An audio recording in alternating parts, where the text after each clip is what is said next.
My name's Jeneen Frei Njootli. I'm a member of the Vuntut Gwitchin First Nation with Czech and Dutch ancestry. My practice is mostly performance-based, and I work a lot in sound, as well as video, collaboration, and residue.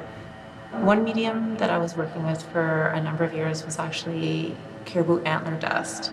I've done performances where I've taken an angle grinder and ground down caribou antler, and the dust settles everywhere. It settles on people's shoulders, it settles on the ground. The dust forms a fugitive image, and it's not able to be pinned or placed under a glass case. It's not static.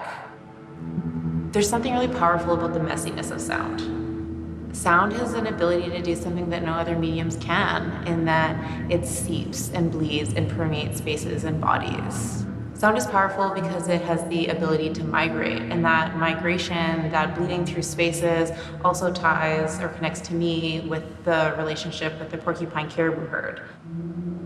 You know, I wanna rattle walls. I wanna rattle bodies and steel and everything in the perimeters. And, you know, sound has that ability.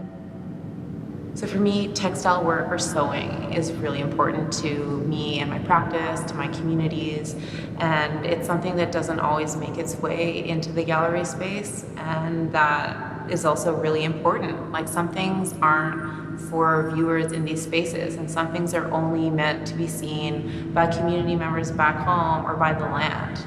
And this question of like, who, what is the sender, who, what is the receiver, and do they need to be human?